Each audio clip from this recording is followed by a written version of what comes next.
Hi guys, welcome back. तो आज analysis series 8 का लास्ट चैप्टर जिसका नाम है sales practice and investment production measure, जिसको हम लोग एक्सप्लेन करेंगे। तो ऑलमोस्ट कोर्स को ख़त्म मैंने कर ही दिया। इसके बाद मैं MCQs आपको प्रोवाइड करूँगा जो भी मॉक टेस्ट पे आते हैं। ऐसे MCQs I will try to focus. तो आज इस चैप्टर को जल्दी ख़त्म करते हैं। इस चैप्टर के अंदर ज़्यादातर कुछ प्रोसेस है, अंडरस्टैंडिंग पार्ट ऑफ सिनेरियो, जो आपको समझना पड़ेगा। So let's try with that. तो चैप्टर नंबर 10 के अंदर क्या क्या सीखने वाले हैं। First of all the relation standards होता है, फिर जो KYC प्रोसेस मतलब नो योर कस्टमर, फिर ऑपरेटिंग कॉम्प्लायंसेस का जो फ्रेमवर्क होते हैं उसको सीखने का कोशिश करते हैं। तो सबसे पहले देखो, हमारा जो आज के लर्निंग ऑब्जेक्टिव्स होगा, फर्स्ट होगा इन्वेस्टर का सेफगार्ड। मैं जब भी कोई इन्वेस्टर को देखता हूँ तो इन्वेस्टर सेफगार्ड मतलब क्या होता है, understanding the client risk, profiling dynamics and critically risk disclosure documents. ठीक है, आज लेट्स सपोज कि आपके पास कोई एक क्लाइंट है। लेट्स सपोज कि आपके पास एक क्लाइंट है, उस क्लाइंट को आपका इन्वेस्टर है, तो उस क्लाइंट को देखने से पहले आप उस क्लाइंट का आइडेंटिफिकेशन करोगे। सबसे पहले जो रिस्क डिस्क्लोजर डॉक्यूमेंट्स है वो देखोगे, फिर जो क्लाइंट का रिस्क कैपेसिटी पावर कितना है वो भी देखने का कोशिश करोगे। So there are many things right. तो वो होता है एक रिस्क को मेजर करना जो आपको डेफिनेटली करना होगा। ठीक है, KYC and due diligence. KYC मतलब नो योर कस्टमर, ये आपका जो कस्टमर्स होते हैं उसको आपको अच्छे से जानना पड़ेगा। फिर जो भी ऑपरेटिंग कस्टमर्स का वेरिफिकेशन है उसको आपको करना है।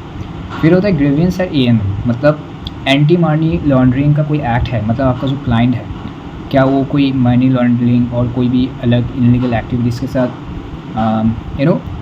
ऐसा कोई क्लाइंट नहीं होना चाहिए जो जिसका पास्ट पे कुछ इलीगल एक्टिविटीज़ या कोई अलग अनएथिकल प्रैक्टिस हो किया था, पास्ट ख़राब है।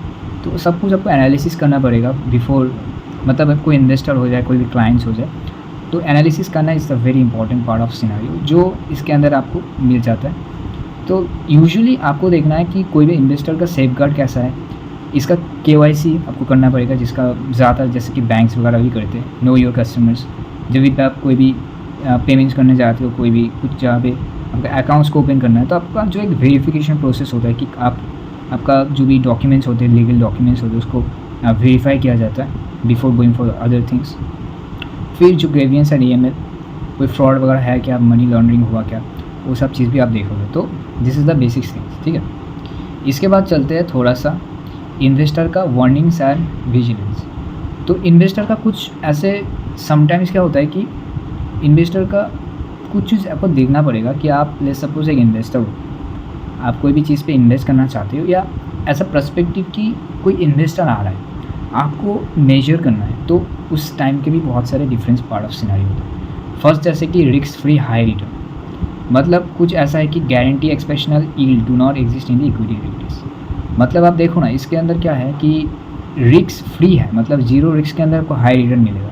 ये कभी भी पॉसिबल ही नहीं है। जब भी हाई रिटर्न मिलता है, हाई यील्ड आपका रिटर्न होगा, उसके अंदर जो है रिस्क सबसे ज़्यादा होता है, रिस्क बहुत ज़्यादा होता है। मैंने आपको ऑलरेडी बताया था कि जब रिस्क हाई होता है तब रिटर्न आपको ज़्यादा मिलेगा। तो रिस्क इस हाई, तो आपका जो रिटर्न आपको मिलेगा वो भी जो है हाई होगा।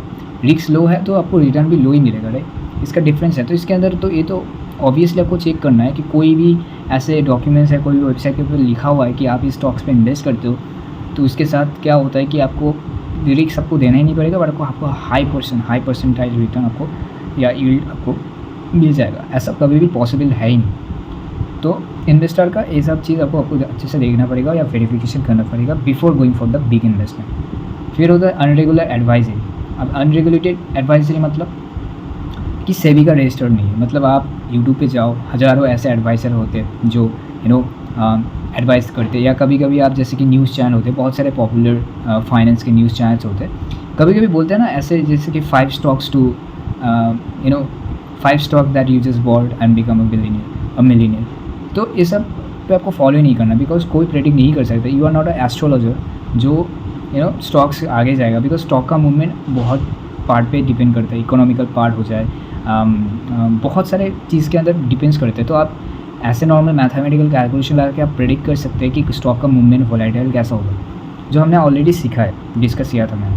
बट आप ऐसे प्रेडिक्ट नहीं कर सकते कि एक स्टॉक जो है एक टाइम पे बहुत ऊपर जाएगा। It's not even possible, right. तो ये लिखा हुआ है कि unregulated advisory is not possible, कि किसी से आपने एडवाइस ले लिया, कोई भी आर्टिकल पढ़ लिया आपने और फिर आप स्टॉक पे इन्वेस्ट करो। जैसे कि आज के टाइम पे मैं जब वीडियो रिकॉर्ड कर रहा हूँ, इसके टाइम पे जो है स्पेसएक्स जैसे कि इसका IPO लॉन्च हुआ है, जो लोग ज़्यादातर ख़रीदना चाहते हैं, तो यूजुअली लोगों को लगता है कि वो बिकॉज लोग चाहते हैं मैं ट्रेंड फॉलो करूँ, मैं देखूँ कि जो IPO है, जो स्पेसएक्स का IPO है, इनिशियल पब्लिक ऑफरिंग, जो आज के टाइम पे बहुत पॉपुलर है, तो मैं एक स्टॉक खरीद लेता हूँ उसका, जिससे मुझे बेनिफिशियल होगा। बट आपको देखना पड़ेगा कि स्टॉक कैसा है, कि ओवर वैल्यूड है, अंडर वैल्यूड है, वैल्यूएशन का मॉडल आपको समझना पड़ेगा। बहुत सारा फैक्टर आते हैं before going for the investment, big investment.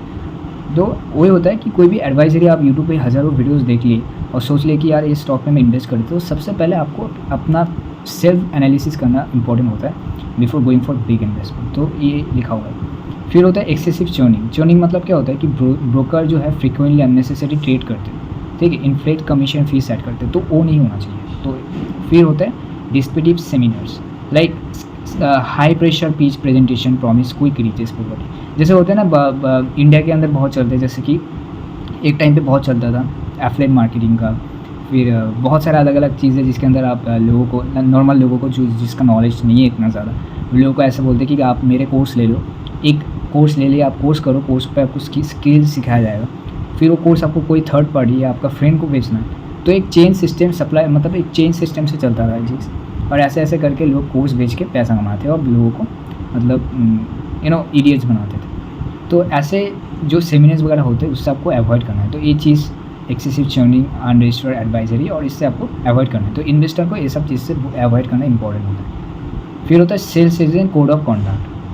अब होता है when a content potential investor intermediately bounds by precious provincial boundary. क्या क्या बाउंड्री होता है? एक तो जो कॉल आप करोगे 9 AM से 8 PM के अनलेस रिक्वेस्ट के अंदर होना चाहिए, ठीक है। Promptly identified one self estate business purpose immediately, एक इंपॉर्टेंट पॉइंट है। फिर होता है respects clients personal diversity and complex local circumstances, मतलब क्लाइंट का पर्सनल जो भी नीडेड है या कोई भी डाइवर्सिफिकेशन करना चाहते हैं, तो you should respect them, right. Terminated interaction immediately if customer request और इंडिकेट द अनवेलकम, ठीक है, ये भी आपको इंपॉर्टेंट होता है। फिर provide verified contact details and maintain record of interaction, जिस मतलब आपका क्लाइंट्स का ही बात कर रहे हैं कि क्लाइंट का को अच्छे से verification and contact details and everything you must needed before going for any other like obligation, ठीक है। ऑलवेज सस्टेन है exceptional polite professional and courtesy tone, जिसके अंदर आपका body language communication skill they are also talk about this, तो आपको ये भी ध्यान देना होगा। फिर होता है refrain from the making false assumption and utilise, जैसे कि कम पैसों पे ज़्यादा आप कमा सकते हैं, या कभी कभी ऐसा होता है कि low risk but high return, it's not even possible, right. It's a very logical thinking कि कभी भी पॉसिबल है ही नहीं। तो ये सब चीज़ से आपको ध्यान रखना है, ठीक है, सेल्स के टाइम पर। अब बात करते हैं एक चीज़ जिसका नाम है रिस्क प्रोफाइल। रिस्क प्रोफाइल क्या होता है? क्लाइंट्स का रिस्क प्रोफाइल आपको देखना है कि क्लाइंट्स का कैपेसिटी कितना है कि एक स्टॉक को हैंडल करते हैं, या इन्वेस्टर का, ठीक है। देखो इसके अंदर एक लाइन लिखा हुआ है, अच्छे से देखो। इन investment risk refers not only to the chance of losing capital but also to the probability of falling to the mid target returns, मतलब ये रिजिजियस प्रोफाइल है मैकेनिज्म। इसके अंदर आप देखो, ये जो मैंने आपको फोटो दिखाया ना, ये फोटो कुछ नहीं है, ये फोटो है कि एक क्लाइंट है लेट्स सपोज, एंड उस क्लाइंट का रिस्क कैपेसिटी पावर कितना है। ये जो ब्रोकन चीज़ आप देख पा रहे हो, this is called a risk capacity power, जिसके अंदर आपको समझ में आएगा कि क्लाइंट्स का इनिशियली रिस्क कैपेसिटी, मतलब आज लेट्स सपोज कि आज आपका स्टेबल इनकम है, तो आपका रिस्क लेने का क्षमता अच्छा होगा, आपका एज कम है, यू आर जस्ट लाइक 21 और 22 या मे बी 24, तो उस टाइम पे जितना आप रिस्क ले सकते हो, ठीक है, कम डाइवर्सिफिकेशन से आप जितना आपका वेल्थ को क्रिएट कर सकते हैं। एक 50 ईयर्स या 60 ईयर्स का मतलब रिटायर्ड पर्सन इतना ज़्यादा रिस्क को हैंडल नहीं कर सकते। सो डिफरेंट क्लाइंट्स का डिफरेंट रिस्क कैपेसिटी पावर होता है, जो इसके अंदर लिखा हुआ है, तो उसको बोला जाता है risk profile. I hope you understand this. फिर चलते हैं कैटेगराइज ऑफ इन्वेस्टमेंट प्रोडक्ट्स, ठीक है। इसके अंदर दो टाइप्स के आते हैं, एक होता है फिक्स्ड इनकम इंस्ट्रूमेंट जो बहुत ज़्यादा इंपॉर्टेंट है, बहुत पॉपुलर, एक होता है मार्केट ओरिएंटेड इन्वेस्टमेंट। तो देखो फिक्स्ड इनकम के बारे में बात करता हूँ। It's a secure vehicle design for the capital prescribe and predictable cash flows, ठीक है, perfect the risk averse demography. मतलब फिक्स इनकम क्या होता है, नाम सुन के समझ जाओ, जिसके अंदर एक डाइवर्सिफिकेशन है, एक प्रेडिक्टेबल कैश फ्लोज आपको समझ में आ जाएगा, जिसके अंदर आप नॉर्मल ऐसे कैलकुलेशन करके समझ में आ जाएगा। और इसको बोलते हैं फिक्स इनकम, जिसके अंदर आपका स्टेबिलिटी होता है, रिस्क होगा नहीं, आप स्टेबली ज़्यादातर जैसे कि रिटायर्ड पर्सन इस पे ही ज़्यादा प्रेफर करते हैं इन्वेस्टमेंट करना। जैसे देखो गवर्नमेंट बॉन्ड्स पे बहुत लोग करते हैं, या फिर कोई हाई ग्रेड कॉर्पोरेट डिवेंचर्स है उस पर आप करना चाहते हो, बैंक फिक्स का डिपॉजिट्स है उस पर आप करना चाहते हो। एंड मार्केट ओरिएंट के अंदर मतलब डायरेक्ट आप इक्विटी के अंदर चले जाओ जिसके अंदर रिस्क बहुत ज़्यादा होता है, ठीक है। तो हेज के लिए मतलब इसके अंदर हेज आपको करना ज़रूरत ही नहीं है, बिकॉज ज़्यादातर जो है रिस्क एवर्स होते हैं ना। और direct equity stock portfolio, equity mutual fund और एक्सचेंज ट्रेड डेरिवेटिव्स, मतलब लेट्स सपोज ये जो फिक्स इनकम है ज़्यादातर आप इफ़ यू आर 40 to 50 तो उस टाइम पे आपका रिस्क का कैपेसिटी कम हो जाता है ना, फिर आप रिस्क कम लेते हो। And if you are like 21 to 24 age, 24 का एज है तो आपका रिस्क का जो कैपेसिटी पावर होता है वो ज़्यादा होता है, फिर आप इसमें इन्वेस्टमेंट करना कोशिश करते हैं। जैसे कि एक फॉर एग्जांपल आज के टाइम पे जो ट्रेंडिंग चल रहा है SpaceX का IPO, जो लोग मतलब जानते हैं कि एक बबल है या इसका जो वैल्यूशन है वो बहुत ज़्यादा ओवर वैल्यूड है, तो फिर भी लोग इसके अंदर इन्वेस्ट करना चाहते हैं, तो एक होता है। फिर देखो इसके अंदर जो है एक मैंने एक आपको अच्छे से पोटेंशियल लिख करके PPT बना के दिखाया है। So make sure to like and subscribe for that hard work. So if you see that this is called fix income. Fix income पे देखो पोटेंशियली लो होगा बिकॉज ऑफ कोर्स जिसके अंदर लो रिस्क है इसके अंदर आपका रिटर्न भी कम ही होगा। फिर होता है बैलेंस एसेट जिसके अंदर आप डाइवर्सिफाई करते हो, जिसके अंदर एक मॉडरेट लेवल का आपको रिटर्न मिलेगा बट रिस्क भी आप हेज करके मॉडरेट कर सकते हो। फिर होता है डेरिवेटिव्स एंड इक्विटीज जिसके अंदर आपका जो पोटेंशियल रिटर्न है वो बहुत ज़्यादा हाई है बट आपका जो रिस्क है वो भी हाई है, ठीक है। तो ये भी चीज़ आपको देखना है। फिर चलते हैं प्रोफाइल रिस्क के अंदर। प्रोफाइल रिस्क के अंदर आप क्या क्या देखोगे, एक तो देखोगे स्ट्रैटेजीज का क्या गोल्स है, कंफर्ट बाउंड्रीज वो भी देखोगे, एंड टेरिटोरियल एडवाइजर, ये तीनों चीज़ आपको देखना है। फिर होता है रिस्क डिस्क्लोजर डॉक्यूमेंट्स, बहुत इंपॉर्टेंट है। रिस्क डिस्क्लोजर डॉक्यूमेंट्स एक डॉक्यूमेंट्स है जिसके अंदर कोई भी क्लाइंट्स का मैंडेटरी लिखा होता है कि इस डॉक्यूमेंट्स के अंदर कोर पर्पस क्या है। देखो उसके अंदर क्या क्या लिखा हुआ है। In mandatory documents details execution construction of product risk while equities consistently outperform other classes across extend horizons, they are highly prone to massive short-term dips and negative। तो डिस्क्लोजर डॉक्यूमेंट्स के अंदर कोई भी एक क्लाइंट या कोई भी एक इंडिविजुअल का risk capacity power and anything about that reason सब कुछ लिखा हुआ होता है डिटेल्स टाइप जो आपको बहुत ज़्यादा इंडिविजुअली एंड इम्पॉर्टेंट होता है। तो इससे क्वेश्चन आ सकता है कि दे देंगे कि risk if you wanted to measure a risk for any person so what are the documents which is important. So risk disclosure एक ऑप्शन मिलेगा, so you have to find out, ठीक है। और फिर होता है इक्विटी डेरिवेटिव्स का कुछ रिस्क, जैसे कि इक्विटी डेरिवेटिव्स हमको सिंपली पता है, एक तो मार्केट रिस्क होगा, वोलाटाइल मार्केट है बहुत ज़्यादा, लिक्विडिटी रिस्क है ऑलरेडी मैंने आपको बताया, और काउंटर पार्टी रिस्क हो सकता है, तो ये चीज़ आपको देखना है। फिर होता है वोलाटाइल एंड एग्जीक्यूशन। वोलाटाइल क्या होता है, सॉरी इसके अंदर मैंने फोटो चला गया। सो सब system stress order failure can happen during this time. Extreme volatile cost rapid price swing होता है, उसके वजह से आपका वोलाटाइल का प्राइस बढ़ गया या ज़्यादा फ्लैक्चुएट होने लग जाए। Can lead partial non execution actives order हो सकते हैं। पोटेंशियल सिस्टम का ग्लिच हो सकता है, मतलब जिसको आप क्या बोलते हो ऑपरेटिंग रिस्क, ठीक है, ऑलरेडी मैंने आपको बताया था। तो ऑपरेटिंग रिस्क की वजह से भी कभी कभी ऐसा प्रॉब्लम हो सकता है, ठीक है। फिर होता है regulatory focus and ethical practice. Ethical मतलब क्या होता है कि एथिक्स मतलब एक लॉ को आप फॉलो करते हो और आप यूजुअली जो है उस लॉ को फॉलो करके आगे बढ़ते हो। So regulatory focus and ethical practice is very important. जैसे देखो intermediate bear full responsible investor, जिसके अंदर जो है कंपलसरी क्या होना चाहिए, RDD मतलब रिस्क डिस्क्लोजर डॉक्यूमेंट। फिर fair execution of trade Commons होना चाहिए, absolute clarity and embedded operation cost structure, ये तीनों चीज़ आपके पास यू मस्ट नीड है, ठीक है। अब चलते हैं क्लाइंट की डिस्क्लोजर कैसे करोगे। फर्स्ट होता है डेरिवेटिव्स का मैकेनिज्म होता है। Ensure complete conceptual मैस्ट्री over the leverage contract, premium calculation होना चाहिए, ऑपरेशन का writing analysis, everything he must no. फिर ट्रांजेक्शन का कॉस्ट अच्छे से क्लाइंट को पता होना चाहिए कि कोई भी ब्रोकर ऐप पे STT मतलब उसका रेट कितना चल रहा है, क्लीनिंग चार्जेस कितना है, स्टैम्प ड्यूटी, सबका जो ब्रोकरेज है वो ही must know about this brokerage, ठीक है, आपको उसको मेंशन करना पड़ेगा। फिर होता है margin and taxation, he must know about this also. सो ये जो तीनों पॉइंट मैंने आपको दिखाया है, एक क्लाइंट को ऑब्वियसली जानना पड़ेगा, विच इज़ मैंडेटरी। सो फिर होता है written anti money laundering procedure. तो एक एंटी मनी लॉन्ड्रिंग मतलब जब हम अनएथिकल काम करते हो या लॉ को फॉलो नहीं करते और फाइनेंशियल अनएथिकल काम करते हो, बहुत सारे ऐसे मतलब ऐसे अनएथिकल काम की वजह से बहुत सारे ऐसे बबल हुआ था, जैसे कि बहुत सारा बबल है 2002 का, जो .com बबल से लेके आप देख लो, बहुत सारा ऐसे बबल्स है। फिर जो रियल स्टेट क्राइसिस हुआ था, तो आप जस्ट जाके देखोगे तो आपको समझ में आ जाएगा। यूट्यूब पे फ्री पे है सब वीडियोस वगैरह, केस स्टडीज, आप जाके एक बार जस्ट देखो। जैसे देखो ये डिटेल एग्जामिनेशन है, प्रिवेंशन ऑफ मनी लॉन्ड्रिंग जो 2002 पे लिखा हुआ है।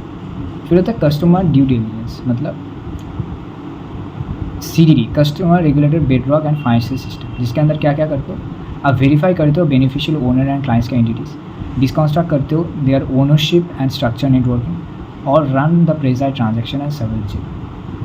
इसका एक जॉब प्रोफाइल भी होता है ड्यू डिलिजेंस का, आप इंटरनेट पे सर्च करोगे तो आपको मिल जाएगा। इसका एक जॉब प्रोफाइल होगा ड्यू डिलिजेंस का, इसके अंदर आप ये सब काम करोगे, ठीक है।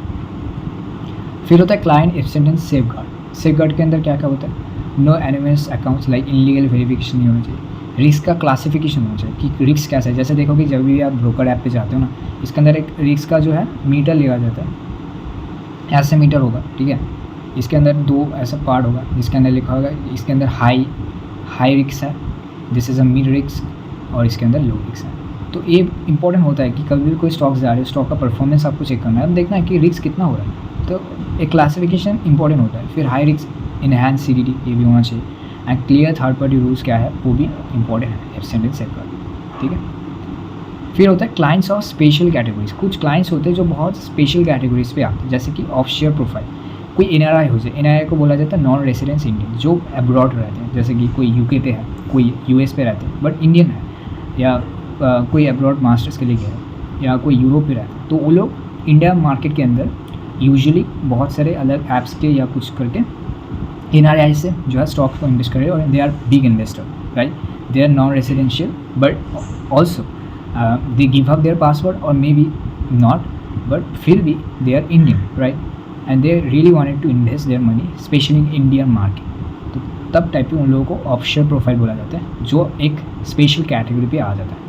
फिर NGOs एंड ट्रस्टीज जो होते हैं, जैसे कि नॉन प्रॉफिट ऑर्गेनाइजेशन जो भी होते हैं, वो भी एक स्पेशल कैटेगरीज पे आपको दिखा देता है। एक होता है PAP मतलब पॉलिटिकल एक्सपोजर पर्सन, जो पॉलिटिक्स के लिए एक्सपोज है पॉलिटिक्स के साथ, तो उस पर्सन को भी एक स्पेशल कैटेगरीज के अंदर हम लोग देखते हैं। तो ऑफशोर प्रोफाइल को देखते हैं, स्पेशल कैटेगरीज को, NGOs एंड ट्रस्टीज़ को देखते हैं, और एक पॉलिटिकल एक्सपोजर पर्सन को भी हम लोग स्पेशल कैटेगरीज के अंदर देखने का कोशिश करते हैं। फिर होता है क्लाइंट आइडेंटिफिकेशन प्रोसीजर। क्या क्या होता है, नॉर्मल एक KYC करोगे, नो योर कस्टमर, ये आपको करना पड़ेगा। अपन इनिशियल ब्रोकर का क्लाइंट्स रिलेशन अब कैसा है, मार्केट का फाइनेंशियल ट्रांजैक्शन कैसा है, बहुत सारा मैंने ऑलरेडी डिस्कस किया है, सो एक ही चीज़ है। फिर होता है KYC का स्टैंडर्ड्स होना चाहिए, ऑपरेशनल KYC का बहुत स्टैंडर्ड्स है कि KYC जब करोगे क्या क्या स्टैंडर्ड होना चाहिए। फर्स्ट होगा ऑफिशियल डॉक्यूमेंट वेरिफिकेशन, जैसे कि आपका पैन कार्ड हो जाए, मतलब सिंपल जैसे होता है ना वही लिखा हुआ है, आधार कार्ड हो जाए, आपके डॉक्यूमेंट्स है, income certificate, nature of relation कैसा है, रेगुलेटर अलाइनमेंट, प्रोटोकॉल आप फॉलो करते होगे वो भी देखना। आज मॉडर्न KYC का प्रोसेस कैसा है, आपको सबको पता है ये चीज़। सबमिशन होगा, अपलोड होगा, वेरिफिकेशन होगा, फिर E-साइन। जैसे कि डीमैट अकाउंट आपको ओपन करना है, तो क्या लगता है ये सब प्रोसेस है तो आपको करना पड़ता है, अपलोड करोगे, वेरिफिकेशन करोगे, E-साइन करोगे, एवरीथिंग। आप NISM का पोर्टल पे जाके लॉगिन करते हो ना, उस पर भी तो आपका वेरिफिकेशन होगा, एक KYC बोल सकते हो। आपको आपका जो भी क्या करते हो, ठीक है, आपको आपका वेरिफिकेशन, आपको सब कुछ चाहिए, जाने के बाद आपका प्रोफाइल वेरिफिकेशन होगा, 2-3 दिन रहे, मतलब they just need 2 to 3 days, उसके बाद आप एग्ज़ाम के लिए अप्लाई कर सकते हो। तो ये भी एक प्रोसेस ही आप बोल सकते हो। फिर होता है डिस्प्यूट रेजोल्यूशन मैकेनिज्म।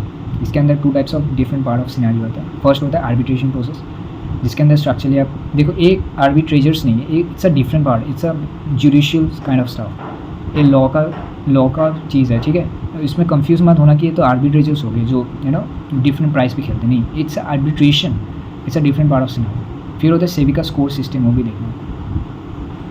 बस तो भाई आज का चैप्टर इतना ही था। इस चैप्टर के अंदर आपका जो रेगुलेशंस, रूल, एक्ट, प्रोसीजर जो होते हैं उसको आपको फॉलो कैसे करना है वो लिखा हुआ है। एंड इसके साथ हमने NISM सीरीज 8 का 2026 का टोटल कोर्स को कंप्लीट किया। I hope you understand this. And इसके बाद मैं आपको मॉक टेस्ट प्रोवाइड करूँगा। तो मिलते हैं एक न्यू वीडियो इसका, तब तक बाय बाय।